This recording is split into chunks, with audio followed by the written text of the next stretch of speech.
ቃል ዘእግዚእነ ወአምላክነ ወመድኃኒነ ኢየሱስ ክርስቶስ ወትረ ስባኤ ሥጋርያም ለዓለመ ዓለም አሜን።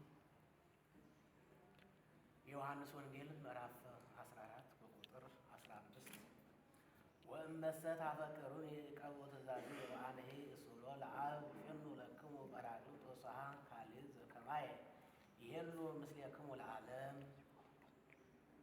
ከወደዳችሁኝ ትእዛዜን ጠብቁ፣ እኔ ለዘላለም አብሬያችሁ የምኖረው እንደኔ ያለውን ሁሉ ሌላ ጰራቅሊጦስ ሁሉ ይልክላችሁ ዘንድ አብን እለምነዋለሁ።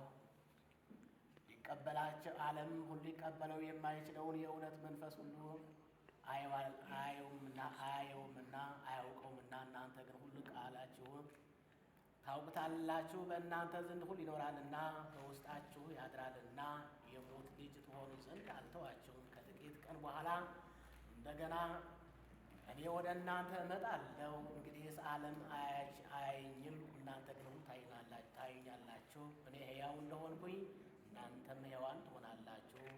እኔ በአብ እንዳለሁ አብን በእኔ እንዳለ አባቴን በእኔ እናንተንም በእኔ እኔንም ሁሉ በእናንተ እንደሆን ሁሉ ታውቃላችሁ። ትእዛዜን በእርሱ ዘንድ ሁሉ ያለ ነውና የሚጠብቀው የሚወደኝ እርሱ ነው። የሚወደኝም ሁሉ አባቴ ይወደዋል፣ እኔም ሁሉ እወደዋለሁ፣ ራሴን ሁሉ እገልጥለታለሁ። የአስቆሮቱ በወልድ ያመነ ለዘላለም ሕይወት አለው፣ ያላመነ ግን ይፈረድበታል አለ ጌታ ለደቀ መዛሙርቱ።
በሚመጣው እንድትጠብቀን ስለ እናትህ ስለ ንጽሕተ ንጹሐን ስለ ድንግል ማርያም ብለህ ትምረን ዘንድ በእንተ እግዝእትነ ማርያም መሐረነ ክርስቶስ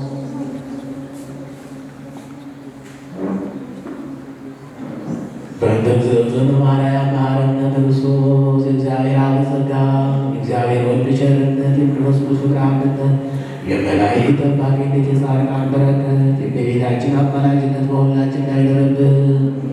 ማይሰራ ኃጢአት እግዚአብሔር ይፍታ። ከመንፈስ ቅዱስ አሐዱ አምላክ አሜን። ቃልነት እግዚአብሔር ሊቃውንተ ቤተክርስቲያን ከታሪኮ ውስጥ ከገኙት አሐዱ አምላክ የዛሬ ተመራቂ ተማሪዎች የቅድስት ቤተክርስቲያናችንን ድምፅ ሰምታችሁ ማህበረ አካቴ ነፍስ መንፈሳዊ ንዋየ ስብሐት የሚያስመረቃቸውን ተማሪዎች ለመመረቅ እንዲሁም የወንድማችንን የዲያቆን ዳግማዊ ሰለሞን ሁለተኛ ፍሬ የሆነውን መጽሐፍ ለመመረቅ በዚህ በቅድስና ስፍራ የተሰበሰባችሁ የእግዚአብሔር ቤተሰቦች በአብ በወልድ በመንፈስ ቅዱስ ስም እንደምን ዋላችሁ? እንደምን መጣችሁ? አሜን። ጽኑ በአምልኮት ንጹሕ ኃጢአት ልዩ አማልክት ሐሰት በዓለም እንዴት እኩት በአፈ መላእክት ወሰብ ቅዱስ ቅዱስ ቅዱስ ተብሎ ይመሰገን ሕያው እግዚአብሔር በሀብቱ ስቦ በረድኤቱ አቅርቦ ሳይገባን በእድሜያችን ሳይጨምሮ ስሙን እንድንጠራ ቃሉን እንድንሰማ ያደረገ የአባቶቻችን አምላክ ወለባሕርይ እግዚአብሔር ስሙ የተመሰገነ ይሁን። እንደ እግዚአብሔር አምላካችን መልካምና ቅዱስ ፈቃድ መርሐ ግብራችንን በደብረ ገሊላ ቅዱስ አማኑኤል ካቴድራል አገልጋይ በሆኑት በቀሲስ ታደሰ መሪነት በጸሎተ ወንጌልና በጸሎተ ኪዳን ጀምረናል። እንግዲህ እዚህ ለመሰብሰባችን ምክንያት ሁለት ነው። አንደኛ የማህበረ አዳፌ ነፍስ መንፈሳዊ ዜማ መሳሪያዎች ትምህርት ቤት ያስተማራቸውን ተማሪዎች የሚመረቁበት ዕለት ነው። ሁለተኛው ደግሞ የትምህርት ቤቱን መስራች እንዲሁም ከዚህ በፊት በመጽሐፉ የምናውቀው ኦርቶዶክስ መልስ ናት በሚል ለንባብ ያበቃልን ወንድማችን ዲያቆን ዳግማዊ ሶሎሞን ኦርቶዶክሳዊ ወጣትና ፈተናዎቹ የሚለውን መጽሐፍ ዛሬ እናመልካለን። እንግዲህ እግዚአብሔር አምላካችን በመካከላችን ተገኝቶ ጉባኤያችንን ይባረክልን። የዳዊት መዝሙር 150 ሃሌሉያ። እግዚአብሔርን በመቅደሱ አመስግኑት፣ በኃይሉ ጠፈር አመስግኑት፣ በችሎቱ አመስግኑት፣ በታላቅነቱ ብዛት አመስግኑት፣ በመለከት ድምፅ አመስግኑት፣ በበገናና በመሰንቆ አመስግኑት፣ በከበሮና በሽብሸባ አመስግኑት፣ በአውታርና በእምቢልታ አመስግኑት፣ ድምፁ መልካም በሆነ ጸናጽል አመስግኑት፣ እልልታ ባለው ጸናጽል አመስግኑት፣ እስትንፋስ ያለው ሁሉ እግዚአብሔርን ይመስግን። ሃሌሉያ። ስብሐት ለአብ ወወልድ ወመንፈስ ቅዱስ ለዓለሙ ዓለም። መርሐ ግብራችንን ጀምረናል። አንድ ዝማሬ ጋር ዘመርና የዛሬ ተመራቂ ተማሪዎች መድረክ ላይ ሁለት ዝማሬ ያቀርቡልናል።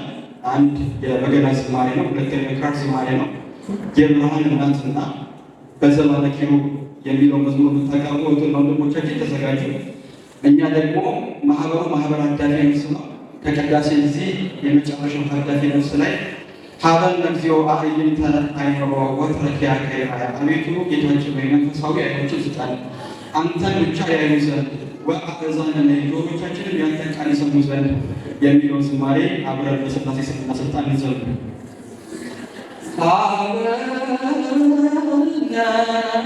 እግዚኦ አዕይንተ አእምሮ ወትረኪያ ከይራያ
እግዚኦ አዕይንተ አእምሮ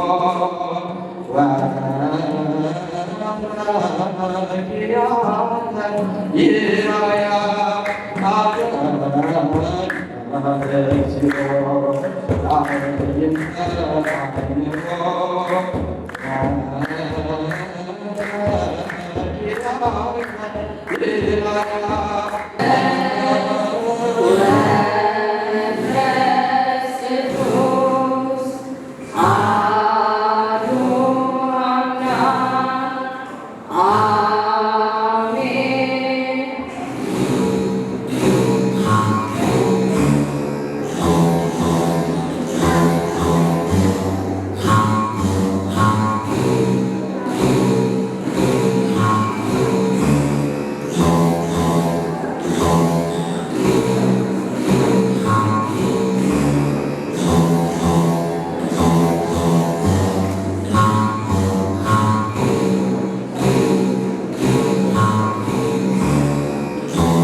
Yeah.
ያልተቀደሰ ለምጽ ያነደደ እንዴት ይችላል ሊያመሰግን በፍቅርሽ ፍቅርህና በሰማይ በምድር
ይመስገን።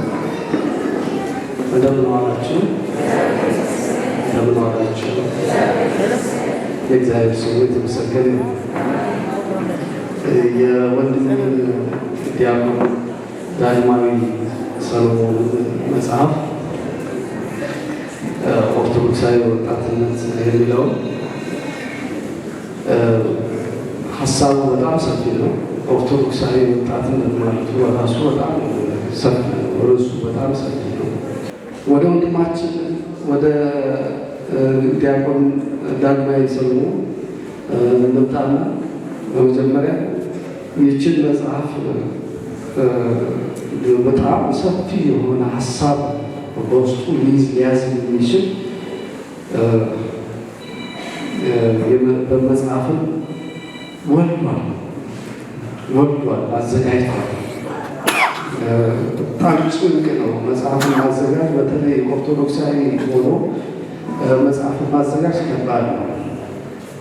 ምክንያቱም ቤተ ክርስቲያን ሙሉ ናት፣ በትምህርት እንዳልኳ ሙሉ ናት። ይህ ቀረ የሚባል የመጽሐፍ ርዕስ ያልተጻፈበት ርዕስ ማግኘት መጽሐፍ ርዕስ ማግኘት በጣም ከባድ ነው። በብዙ ነገሮች ላይ ተጽፏል። አንድምታው ብቻ እያንዳንዱ አንድምታ እንኳን ብንመለከት ሙሉ የሆነ ትምህርት ነው የሚሰጠን እና ያንን ግንዛቤ ውስጥ አስገብቶ ይህንን መጽሐፍ ማዘጋጀት በራሱ ትልቅ ሀብት ነው፣ ትልቅ ስጦታ ነው እና ወንድማችን እንኳን ደስ አለ ለማለት እፈልጋለሁ። ኦርቶዶክሳዊ ወጣትነትና ፈተናዎቹ ነው ያለ ወንድማችን በ2014 ዓ.ም የታተመችው 240 ገጽ ነው ያለው የመጽሐፉ። ይዘቱ ስንመለከት እንዳልኳችሁ የወጣት ፈተና በጣም ብዙ ነው። ከእነዚህ ፈተናዎች የሚበልጡትን የጎሉትን ነው ወደዚህ ያመጣቸውና እንዲሁም ደግሞ መሰረትን ጥሎ ነው የሚያስተምረው። መሰረቱ ቤተክርስቲያን እንደዚህ ናት። መጀመሪያ የቃሉን ትርጉም ትሰጣለች። እንደገና ደግሞ ማብራሪያ ትንታኔ ትሰጣለች፣ ሀተታ ትሰጣለች። ከዛ በኋላ ደግሞ ወደ ስብከት ይመጣል፣ ወደ ማስተማር ይመጣል፣ ወደ ህይወት፣ ወደ ተግባር እንዴት ብለን መመለስ እንዳለብን በዛ አይነት የትምህርት አሰጣጥ ነው ቤተክርስቲያን የምታስተምረው። ወንድማችንም በዚህ መልክ ነው ያዘጋጀው። ይዘቱ መጽሐፉ በውስጡ ወጣቶች ይበልጥ የሚፈተኑበትንና መውጫ መንገዱ የሚያሳይ ሆኖ ነው ያገኘሁት። መውጫ መንገዱ በዚህ እንፈተናለን፣ በዝሙት እንፈተናለን፣ ገንዘብ በመውደድ እንፈተናለን፣ በሌሎች ብዙ ፈተናዎች አሉብን። እነዚህን ፈተናዎች ብቻ አይደለም ገልጾ ያለፈው ማለት ነው። አብራርቶ መፍትሄዎቹንም አስቀምጦ ነው ያለፈው። ወደ ምዕራፍ 1 ስንገባ ምዕራፍ 1 ስለ ጸሎት ነው የሚያነሳው።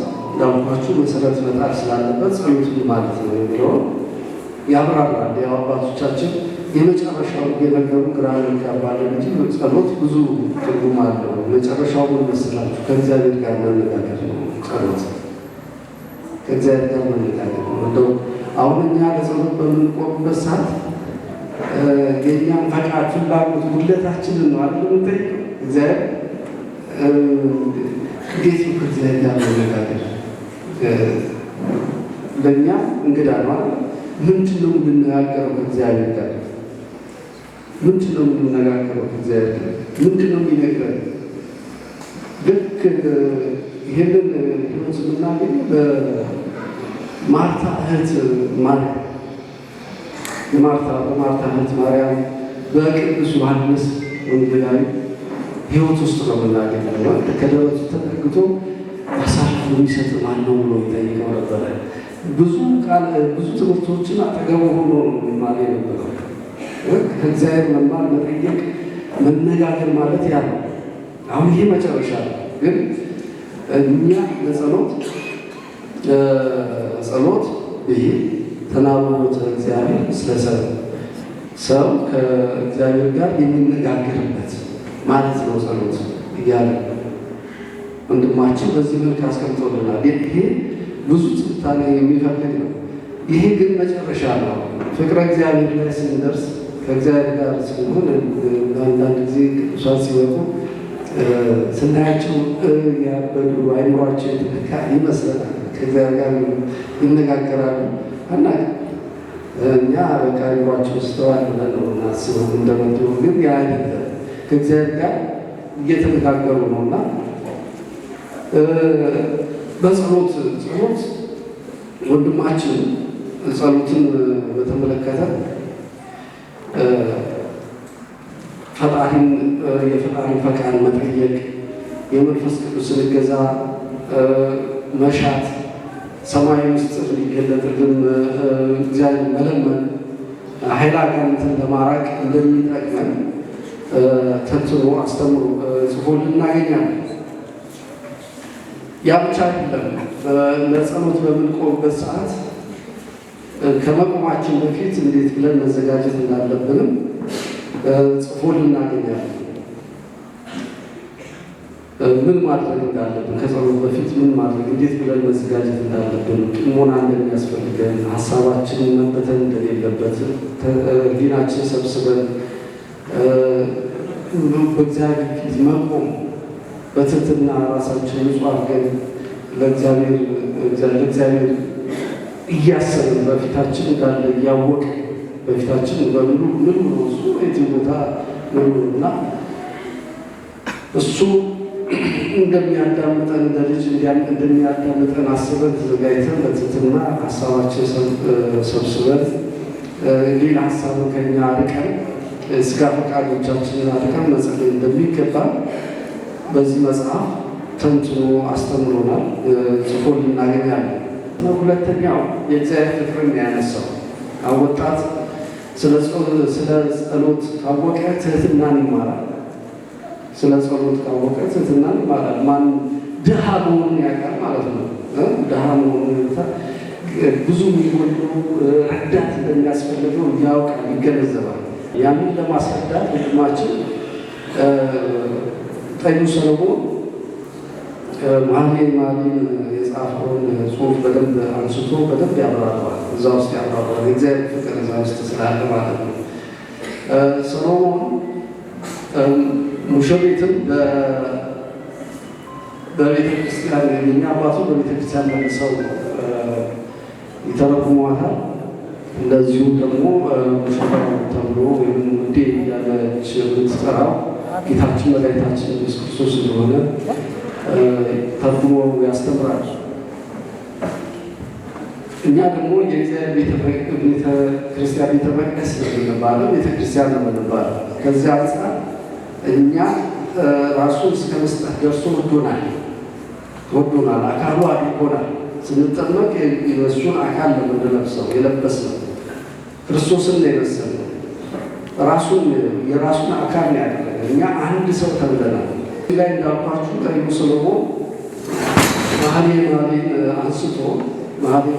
አንስቶ ስለ ቤተ ክርስቲያንና ስለ ክርስቶስ የተናገረው ለእኛ ሰጥቶ ተርጉሞ አብራርቶ እናገኘዋለን። ወንድማችን ዲያቆን ዳግማዊ በደንብ አብራርቶ እናገኛለን። መጽሐፉን ገዝታችሁ ማንበብ ይጠቅማቸዋል። በምዕራፍ 3 ላይ ስለ ዘፈን አንስቷል። ዘፈን የቃሉ ትርጉም ምን እንደሆነም አንስቷል። የሚገርመው ዘፈነ የሚለው ቃል የግዕዝ ቃል ነው። ምስጋና ማለት ነው፣ ውዳሴ ማለት ነው ብሎ ያስቀመጠ ልክ ነው። መጽሐፍ ቅዱስም ያንን ነው የሚያስረዳው። ዘጸአት 15 ጠቅሶልናል። መዝሙር 49 3 መዝሙር 154 ጠቅሶልናል። ነገር ግን እግዚአብሔርን ከማመስገን ወጥተን ያንን አሁን እኛ ዝማሬ ብለን የምንተረጉመው ዘፈን አንለው፣ ዝማሬ ብለን። ምክንያቱም ዘፈን የዘፈንን ቅርጽ ተቀይሯል። በአሁኑ ሰዓት እንደ ጥንቶቹ በብሉይ ኪዳን እንዳለው አይነት አይደለም። እግዚአብሔርን ለማመስገን አይደለም ዝማሬ ዘፈኑ የነሱ ማለት ነው። ለኃጢአት ፈቃድ የሚጋብዘን ለዝሙት ቀስቃሽ የሆነ ለኃጢአት አሳልፎ የሚሰጠን አመፃ እንድንለምን የሚያደርገን ወደ ጣዖት አምልኮ የሚያመጣና ወንድማችን ምዕራባውያን ይህንን ዘፈን ቀስ በቀስ ወደ ጥንቱ ባህል እየመለሱት እንደሆነ ይገልጽልናል። ያም ምንድነው? ለአምልኮ ሰይጣን ለአጋንንት አምልኮ ነበረ ሲገለገሉበት የነበረ ይህ ዘፈን አሁንም ወደ አምልኮ ሰይጣን እየመሩ ነው። እኛ በጣም ያምራል። ምጽዋ ተስረቅራል ብሎ በጣም ምናምን እንላለን። በውስጡ የሚተላለፈው ግን አምልኮ ስላለ የትኛውም ዘፈን ዳርቻው መጨረሻው ወደ አምልኮ ስልጣን የሚያመጣ እና ይህንን ያስረዳናል። ዘፈን ምን ያህል ጎጂ እንደሆነ አብራርቶ ከነ መፍትሄ ያስቀምጥልናል ማለት ነው። ወደ ምዕራፍ 4 ስንመጣ ክርስቲያን አለባበስን ያመጣልናል። ወንድማችን ክርስቲያን አለባበስ ምንድን ነው የሚለው ለአስተምሮ የሚቸግር ይሄ ክፍል ነው። ሴቶች ይህን ይልበሱ፣ ወንዶች ይህን ይልበሱ ህግ ስለሌለ ማለት ነው። እንዲህ ይልበሱ፣ ይህን ይልበሱ። ድሮ አባቶቻችን ወይም በክርስቶስ ዘመን እንኳን ምንድን ነው የሚለብሱት? ወንዶች ቀሚስ አይነቱ ይለይ እንጂ ቀሚስ፣ ወንዶችም ሴቶችም የሚለብሱት ቀሚስ ቢሆን አይነቱ አሰራሩ ይለያል እና አለባበስ ላይ በጣም ፈተና አለ። እንደ ዘመኑ ተለዋጭ ነው። ነገር ግን መሰረታዊ የሆነ ነገር እንዳለ ቤተክርስቲያናችን እንዳስቀመጠ ወንድማችን ተንትኖ አስቀምጦልናል። በፍትሐ ነገሥት ምዕራፍ 23 ቁጥር 8-11 ላይ የሰውነትን ቅርጽ የሚያሳይ አለባበስ የወንዱም የሴቱም ማለት ነው። ወንዱም ሴቱ የምንዝር ጌጥ አትልበሱ ብላ ቤተክርስቲያን ታዘናል።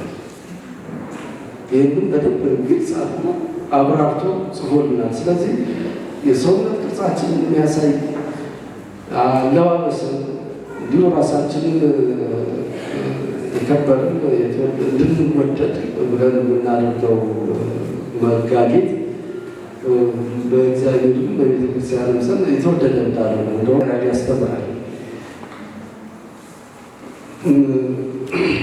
ምዕራፍ 4 ይህንን ነው የሚያወሳው። ወደ ምዕራፍ 5 እና 6 ወንድሜ ይመለከተዋል። ወደ 7 ስንመጣ የዓለም ለውጥንና የክርስቶስን ምጽአት ያሳየናል። ምጽአትን ማሰብ በራሱ ወደ መረጋጋት ነው የሚያመጣል። ምጽአት የክርስቶስ ምጽአት ማሰብ መልካም ነገር ነው። ወደ ንስሐ ያፋጥነናል። ንስሐ ደግሞ ወደ መንፈሳዊ እረፍት ያመጣናል። እረፍት ወደ ፈርሃ እግዚአብሔር ቀድማል። ቀጥሎ ደግሞ ፍቅረ እግዚአብሔርን ገንዘብ እናደርጋለን። ከፈርሃ እግዚአብሔር በኋላ ፍቅረ እግዚአብሔር ገንዘብ እናደርግ። ያ ፍቅረ እግዚአብሔር ላይ ስትደርሱ ደግሞ እረፍት ነው የሚሰማችሁ። ትቸኩላላችሁ ወደ ክርስቶስ ነው። የክርስቶስን መምጣት ትናፍቃላችሁ ትላላችሁ። ለምን? ፍቅር ውስጥ ነው ያላችሁ። አፍቃሪ ፍቅረኛው ብትርቀው ምን ያህል እንደሚናፍቅ ታውቃላችሁ። እንደዚሁ ይናፍቃል። በቃ ክርስቶስ የሚመጣበት ይችላል የሚያሳልፍበትን ጊዜ ይናፍቃል። ምዕራፍ 8 ላይ እቺ የመጨረሻ ናት። ምዕራፍ 8 ስለ ጾም ነው የሚያወሳው ወንድማችን። ጾም ለምን ኪዳን እንደሚመስል በአዲስ ኪዳን የጾም ትርጉም እንደሆነ ጌታችን መድኃኒታችን ኢየሱስ ክርስቶስን ያስተማረው ትምህርት መሰረት አድርጎ ያስተምራል። ጽፎ እናገኛለን። በቤተ ክርስቲያናችን ደግሞ እነዚህ የአጽዋማት ወራት አሉ። እነሱ ይገልጻቸዋል፣ ያብራራቸዋል እና ጥቅማቸውን በዛ ውስጥ እንረዳለን። ጾም በጣም ትልቅ ትርጉም ያለው ነው። ጾም ውስጥ በምትሆኑበት ሰዓት በገነት ላላችሁ ማሰብ፣ በገነት ምግብና መጠጥ ለመኖር መሰረታዊ አልነበረም። ማብላላት መብላት ለመጠጣት ሳይበላ መኖር ይችል ነበር እና በገነት ያለን ህይወት ያስታውሰናል። ወንድማችን ጾምን በተመለከተ ሰፋ አድርጎ አስተምሮናል። የጾም ወራት እነዚህ አጽዋማት ወራትን በደንብ አብራርቶ ተንትኖ እናገኛለን። በዚህ በኩል እስከዚህ ያለው ከተመለከቱ ይበቃኛ። ወንድሜ ዲያቆን እየው ደግሞ ቀኝ ክፍል ይመለከታል ማለት ነው። እግዚአብሔር ይስጥልኝ።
ከደጋ አሁን ቀጥታ የምንሄደው እስካሁን ስናወራለት እስካሁን ደስታውን ለመካፈል የመጣለት የምናከብረው የወንድማችን የመምህር የዲያቆን ዳግማዊ ሶሎሞንን መጽሐፍ ነው የምናስመርቀው። አሁን ቀጥታ ወደ እሱ ነው የምገባው። ግን አንድ ነገር ልናገር። መርሃ ግብሩ ከተጀመረ ሰዓት ጀምሮ አንድ የታሰቡትን ነገር ልናገር። እኔ ዛሬ አንድ ቅዱስን በምስጢራት ውስጥ አይቻልም። እየሰማችሁ አንድ ጻድቅ ማን ቢሆን ጥሩ ነው? አሁን ስናገር ነው የምትረዱት። በአበው ካህናት በወንድሞች ዲያቆናት ምስባኩ በዜማ ሲባል ቅዱስ ዳዊት ነበረ ከኛ ጋር። የቅዱስ ዳዊት መዝሙር በምስባክ ተብሎልናል። ከዛ ጥቂት እንደቆየ ደግሞ የዳዊትን በገና እህቶችና ወንድሞች መጥቶ አቀረቡልን። አሁንም ዳዊት መዝሙረኛው ከበገናው ጋር ቁጭ ላይ ተማር አላያችሁትም? የእሱ ዝማሬ አይተናል። አለፍ ስንል ደግሞ ከመጽሐፍ ቅዱስ መካከል መጽሐፍ ከጻፉ አባቶች መካከል አንዱ መዝሙረ ዳዊት የጻፈልን ታላቁ ነቢይ ቅዱስ ዳዊት ነው። ስለዚህ ጸሐፊም ሆኖ በገና ደርዳሪም ሆኖ እንደገና ደግሞ በጣም በሚገርም ሁኔታ የአባቱን ስም አላውቅም ነበር። የዲያቆን ዳግማዊ ሶሎሞን ሲባል አየሁትና መጽሐፍ ላይ ዳዊት ብቻ ሰው ልጁም አለ ሶሎሞን እና ይሄ የእግዚአብሔር ስራ ሳይሆን አይቀርም። እኛ እዚህ የተገኘነው የወንድማችንን ደስታ ደስታችን ነው ብለን ነገር ላለው አገልግሎት እንዲጠነክር የጋራ ነገራችን ለማበርከት ነው። አንድ በዮሐንስ አፈወርቅ በነበረበት ዘመን አንድ ታሪክ አለች። ረጅም አይደለችም፣ በደቂቃ ተናግሬ ወደ ቅዱስ አባታችን ነው የሚሄደው። ዮሐንስ አፈወርቅ በነበረበት ዘመን ደገኛው ሊቅ አፈመሃር፣ አፈሶከር፣ አፈሰይፍ የተባለ የቤተክርስቲያን ምሰሶ ብርሃኗ የንጉሱ ምክትል የነበረው መኮንን ከንጉሱ ጋር ይጣላ ከቴዎዶሲዎስ እና ዮሐንስ አፈወርቅ ያስታርቀኝ ብሎ ቅዱስ ዮሐንስ አፈወርቅ ጋር ሲመጣ ቅዱስ ዮሐንስ አፈወርቅ የለም። ይሄ ታሪክ በተለይ በገናውን ያቀረባችሁ ቶች በደንብ ስሙ። ታዲያ ጠዋት ነው የመጣው። ገብቷል ውስጥ ጠብቃሉ አገልገሉ እና ቅዱስ ዮሐንስ አፈወርቅ ያቀን የቅዱስ ጳውሎስ መልእክት የሚተረጉምበት ቀን ነበር። ያቆመ ቁጭ ብሎ ዮሐንስ አፈወርቅን ከጧት ጀምሮ ይጠብቋል። አገልጋዩ መጣ። ቁጥራንስ አልወጣም አባራ አልወጣም ቆይ እስኪ ልሂድ ብሎ በሩን ገርበብ ሲያደርግ ዮሐንስ አፈወርቅ እየጻፈ ከኋላው አንድ ሰው ከጆሮ ዝቅ ብሎ ያወራዋል። ከላዩ ላይ ቆብ የለም። ጠራውና አንኳኩቶ መምህሬ አለ። ሰው ይፈልግሃል አለው። ግን ከኋላ የነበረው ማን ነው? እየሰማችሁ ከኋላ የነበረው ማን ነው? ኧረ ማንም የለም አለ ዮሐንስ አፈወርቅ። አይ አንድ ሰውማ ከጆሮ እኮ ያወራ ነበር አንተ ስትጽፋል። መልኩን ንገረኛ። አንድ አጭር ራሰ በረሃ ቀይ ገዘፍ ያለ ሰው በጣም ሳለ ቅዱስ ዮሐንስ አፈወርቅ ማን ነው አለ። ቅዱስ ጳውሎስ ነው አለ። ለካ ይተረጉም የነበረው ማንን መልእክት ነበር? እና ዮሐንስ አፈወርቅ ሲያትት ከእያንዳንዱ አገልግሎቴ ጀርባ ምስጢር ስትገልጡ መጽሐፍ ስታጽፉኝ የነበራችሁ ቅዱሳን ናችሁና ለእናንተ ምስጋናና ክብር ይገባል ብሎ ድርሰቱን ጻፈለት ለጳውሎስና በእውነት ቅዱስ ጳውሎስ በረከት ከኛ የለይብን። እኔ አሁን ከወንድማችን ከዲያቆን ዳግም ጀርባ ሊቃውንቱን አይቻልም። መጽሐፍ ሲጻፍ ቅዱስ ሄሬኒዮስ ሲናገር ምን ይላል? ሁለት አይነት ሰማዕታት ነው ይላል ሄሬኒዮስ። ምናልባት የደመርነው የደም ሰማዕታት ነው። ዲያቆን ጽፎ ያሳየን ግን ከአባቶቹ እንደተማረው ቀለማቸውን ያፈሰሱ ሰማዕታት ይባላሉ። ሄሬኒዮስ ይላቸው ቀለም ያፈሰሱ። ይሄን መጽሐፍ ለመጻፍ ብዙ ብዕር አፈስቷል ወንድማችን መምህራችን ዲያቆን። ስለዚህ ደም ያፈሰሱ ብቻ ሰው ብዕራቸውን አፈሰው እንደዚህ የሰጡ ሊቃውንት ናቸውና እግዚአብሔር አምላክ መምህራችንን ይባርክልን፣ ይቀድስልን፣ የአገልግሎት ዘመኑን ያቆይልን፣ ያርዝምልን። እንዴት ተመቀኛችሁ? ይሄ ነው ምኞታችን የምንገልጸው። በመጨረሻው የምንሄደው ወደ መጽሐፉ ምርቃት ነው የምንሄደው። በመጀመሪያ ክቡር አባታችን ብፁዕ አቡነ ሕዝቅኤል የምዕራብ ኦሞ የቤንች ማጂና የካፋ ሀገረ ስብከት ሊቀ ጳጳስ የቅዱስ ሲኖዶስ አባል፣ እሳቸው በታላቅ ክብር እውነት ከድካም ላይ እንደሆነ ይገባናል። በታላቅ ክብር ይህን ከፊት ለፊታችን የሚገኘውን የኦርቶዶክሳዊ ወጣትና ፈተናዎቹ መጽሐፍን በይፋ ይከፍቱልንና ይመርቁልናል። ሁላችሁም ከተቀመጣችሁበት ብድግ ብላችሁ በታላቅ ክብር ብፁዕ አባታችንን እንቀበላለን ማለት ነው። እግዚአብሔር ይመስገን ይህችን ቀድሶ ለሰጠን፣ እግዚአብሔር ይመስገን ይህችን ቀድሶ ለሰጠን። ያዙት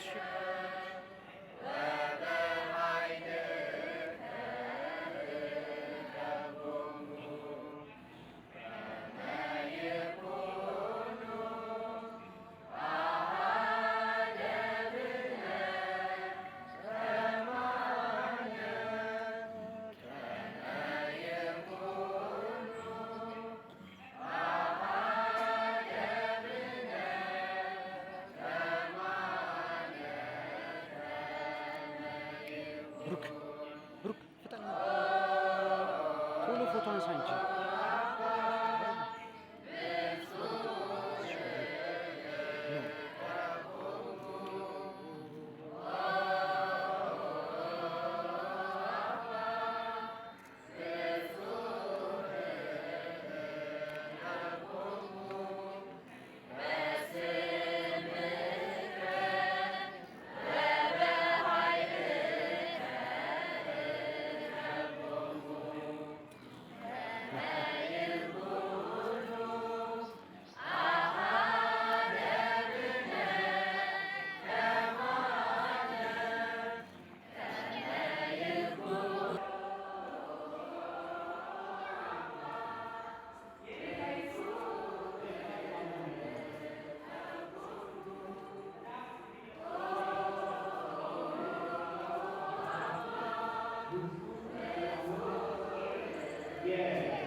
እሳቸውም ከድካም ነው የመጡት።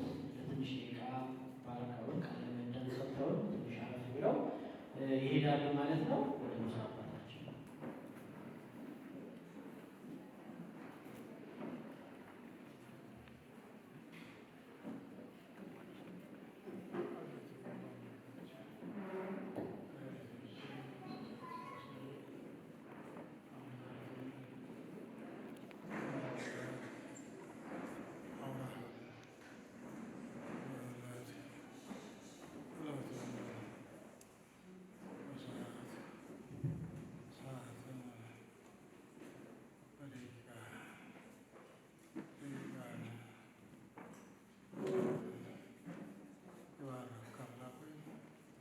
በአሁኑ ሰዓት በመካከላችን ተገኝተው በጉባኤው የተሰበሰብን እኛን ልጆችን እንድትባርከን እንድትቀድሰን አንድነታችንን እንድታጸናልን አንድም ሁለትም ሶስትም ሆናችሁ በስሜ ብትሰበሰቡ እኔ በመካከላችሁ ተገኝቼ ሀሳባችሁን ተቀብዬ ሕሊናችሁ ያዘነበለበትን ነገር ሁሉ እፈጽምላችኋለሁ ብለህ ለአባቶቻችን ለሐዋርያት እንዳስተማርካቸው በአሁኑ ሰዓት በመካከላችን ተገኝተህ ሁላችንንም እንድትባርከን እንድትቀድሰን የአንተም ቸርነት የእናትህም አማላጅነት የቅዱሳንም ተራዳይነት እንዳይለየን የአንተ ፈቃድ ይሁንልን። አቡነ ዘበሰማያት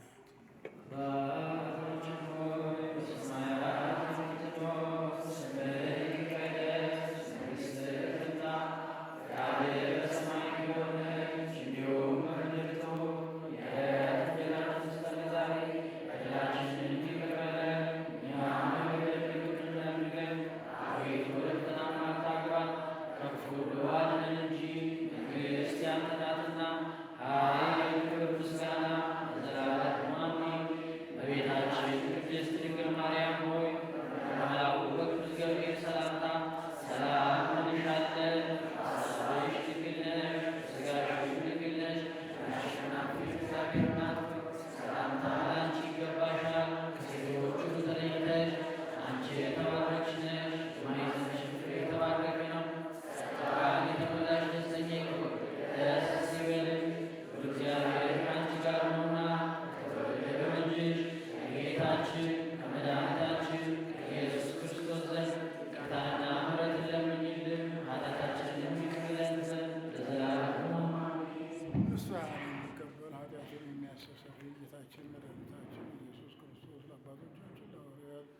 ስልጣነ ክህነትን የሰጣቸው በከበረ ደሙ ፈሳሽነት የዓለሙን ሁሉ ኃጢአት ይቅር ያለና ያስወገደ አምላክ የእናንተንም ኃጢአታችሁን ከልጅነት እስከ እውቀት የሰራችሁትን ይቅር ይበላችሁ። ባለፈው ይቅር ይበላችሁ፣ በመጣውን ይጠብቃችሁ። አባቶች፣ ካህናት፣ ወንድሞች ዲያቆናት፣ ከዚህ ያላችሁ ወንዶችም ሴቶችም ልጆችም አዋቂዎችም ክርስቲያኖች በሙሉ ከኃጢአት የተፈታችሁ ንጹሐን ነው። እኔንም እናንተንም ከኃጢአት የተፈታን ለመንግሥተ ሰማያት የበቃን የተዘጋጀን ያደርገን ዘንድ እግዚኦ መሐረነ ክርስቶስ ብለን ፈጣሪያችንን 12 ጊዜ እንለምነው።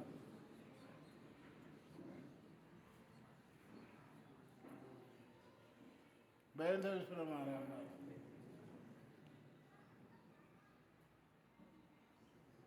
እግዚአብሔር አብ ጸጋ፣ እግዚአብሔር ወልድ ፍቅር፣ እግዚአብሔር መንፈስ ቅዱስ ቸርነት ከሁላችን ጋር ይሁን።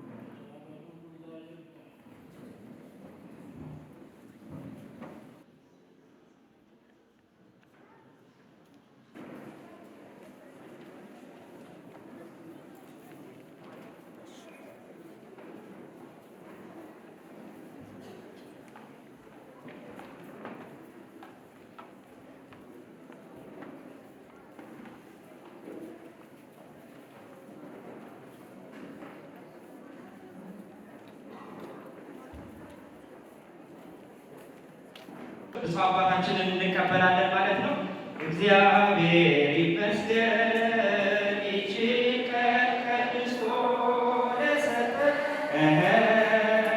እግዚአብሔር ይመስገን ይህችን ቀን ቀድሶ ለሰጠን። ከያለንበት ሰብስቦ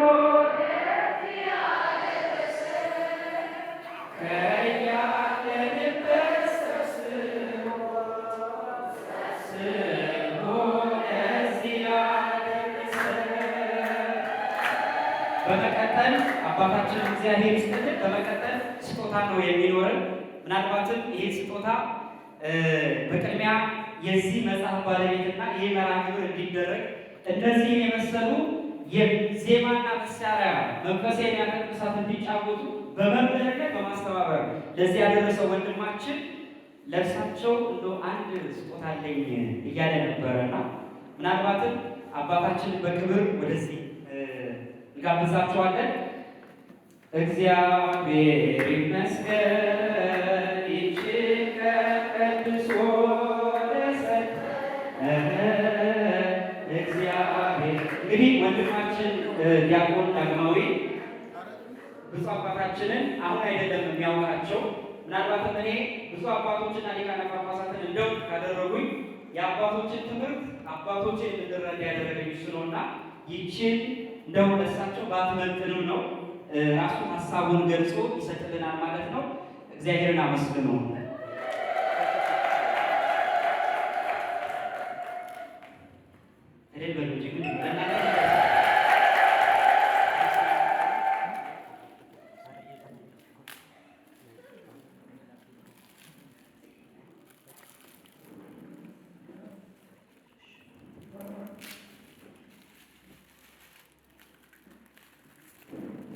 የዘንድሮ ማሸጊያ ደግሞ ለሰርፕራይዝ ማይገጭ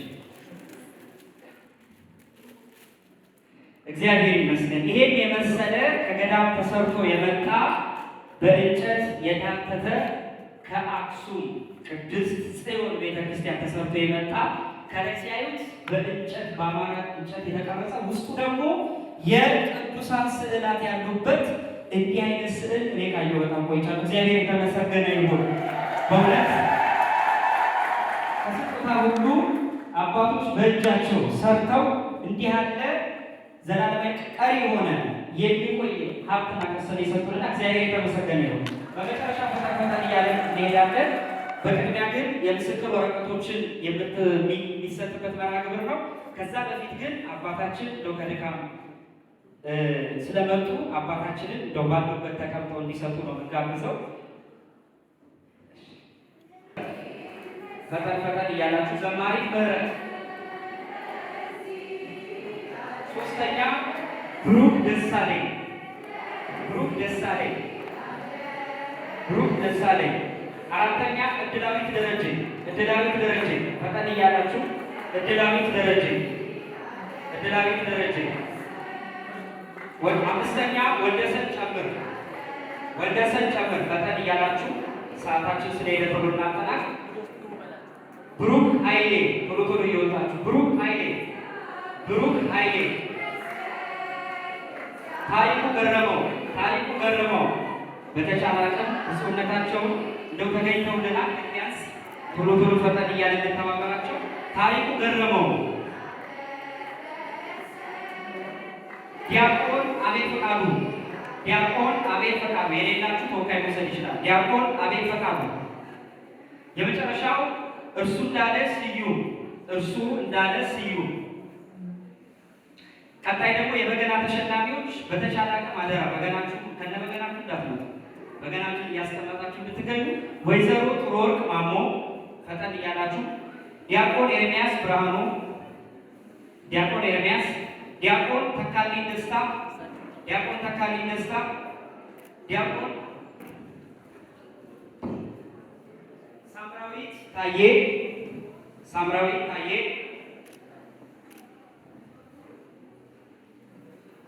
ልደት አድማሱ ልደት አድማሱ። ኢየሩሳሌም ኃይሌ ቶሎ ቶሎ እያላችሁ። ኢየሩሳሌም ኃይሌ። ጥሩ ወርቅ ፍሬው። ሳምራዊት ሙዛይ ሳምራዊት ሙዛይ። ክርስቲያን ሙሴ። እግዚአብሔር ይመስገን። ወርቁ ጉሉማ ወርቁ ጉሉማ። ሰላም ሲሳይ ሰላም ሲሳይ። ማዕዶት ሰርክሸት ስርሸት ማዕዶት ስርሸት። ገብርኤሏ በኃይሉ ገብርኤሏ በኃይሉ ገብርኤሏ በኃይሉ። ዮሴፍ መኩሪያ ዮሴፍ መኩሪያ ዮሴፍ መኩሪያ ዮሴፍ መኩሪያ። አማን ካሳሁን አማን ካሳሁን። ቶሎ ቶሎ እያላችሁ። በቀለ ተመስገን ወይም ዳዊት ተመስገን በቀለ ተመስገን ወይም ዳዊት ተመስገን። ቃል ኪዳን አወቀ ቃል ኪዳን አወቀ። ምላሽ የምስራች የምስራች ተርቁ የምስራች ተርቁ። መንበረ በቀለ መንበረ በቀለ። ቃል ኪዳን ሀብታሙ ቃል ኪዳን ሀብታሙ። መቅደስ ኃይለ ልዑል መቅደስ ኃይለ ልዑል መቅደስ ኃይለ ልዑል። እግዚአብሔር ይመስገን ለዚህ አደረሰ። ምናልባትም እህት ወንድሞቻችን ለዚህ ዝማሬ ሲመረቁ ዋና የእናንተ የመታደማችሁ ምስጢር ነገ ተተኪ እንድትሆኑ ነው። ሳባ አንዳይ ሳባ አንዳይ ሳባ አንዳይ። ደብረ ወርቅ ባንክ ስራ ደብረ ወርቅ ባንክ ስራ። ሀና ከልል ሀና ከልል ሀና ከልል። ሮማን ፈቃዱ ሮማን ፈቃዱ። አርሴማ ሙሉጌታ አርሴማ ሙሉጌታ። ሳምራዊት በዛ ሳምራዊት በዛ ሳምራዊት በዛ። ቤተልሔም ደረጀ ቶሎ ቶሎ እያላችሁ ከተቻለ አቅም ቶሎ ቶሎ እያላችሁ። ቤተልሔም ለይኩን። እንግዲህ የማህበረ ሀዳፌ ነፍስ ማህበር እንግዲህ በጣም ቅድም ሲዘምሩ አይታችኋቸዋል። ኦርቶዶክሳዊ የሆነው ዝማሬ ይሄ ተበረታቶ ነገ ካልተጠናከረ ቤተክርስቲያን ነገ በዜማ ላይ የሚደርስበት ፈተና ብዙ ነው። ቤተልሔም ለይኩን። ደጀኔ ደስታ ደጀኔ ደስታ ደጀኔ ደስታ። ትዕግስት ንጉሴ ትዕግስት ንጉሴ ትዕግስት ንጉሴ። ሀና ገብሬ ሀና ገብሬ ሀና ገብሬ። መቅደላዊት ሲሳይ መቅደላዊት ሲሳይ መቅደላዊት ሲሳይ። ፍሬህይወት ተክለ ሃይማኖት ፍሬህይወት ተክለ ሃይማኖት።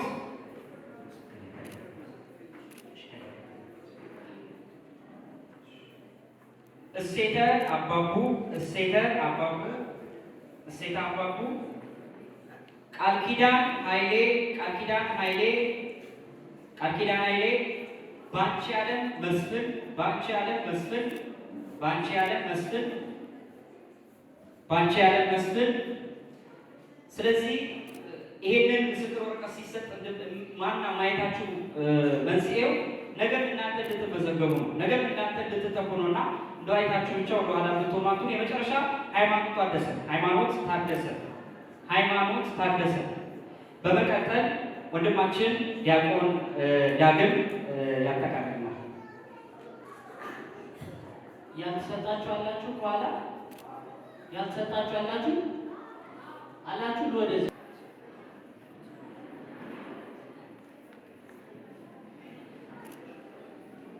ዳግም አደራ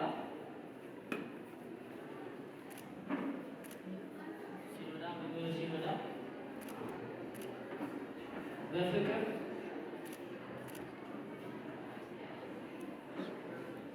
አብርሃም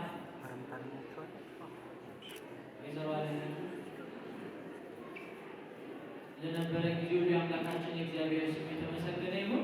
ብዙ አባታችን የመጨረሻውን ቡራኬ ይሰጡንና እንሄዳለን።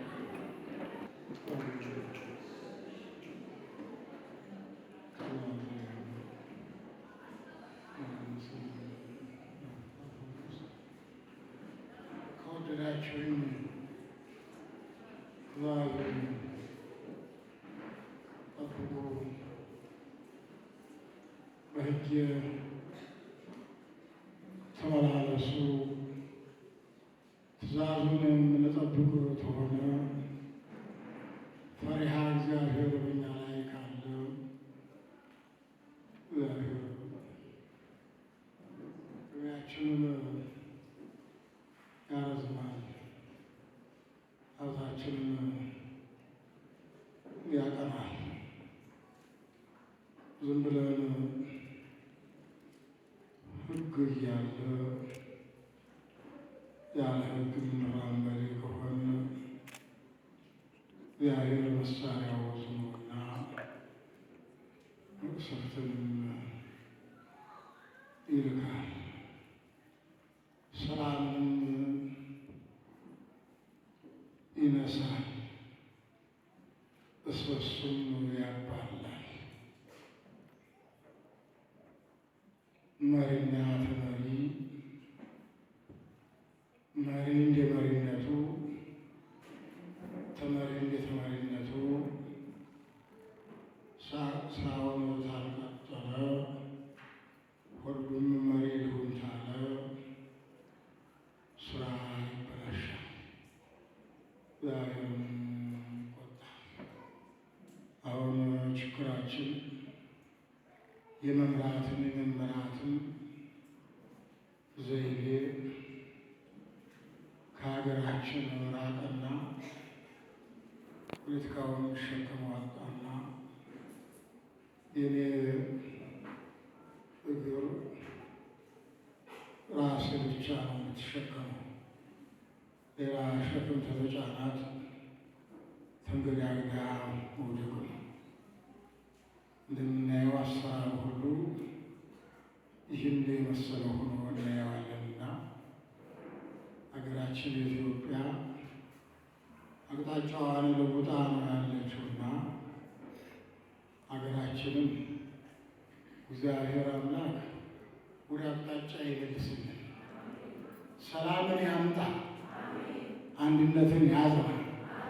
ሰላም ብንሆን ነው ዝበዓል ሁላችንም የተገኘ ነው። እንግዲህ መጽሐፍ ጽፎ ለትውልዱ ማስረከብ እንደ ቀላል ነገር የሚታይ አይደለም። በአሁኑ ሰዓት መጽሐፍ የሚጽፉ የሉም። ቤቱ ብቻ ሲያገላብጡ የሚውሉና የሚያድሩ ናቸው።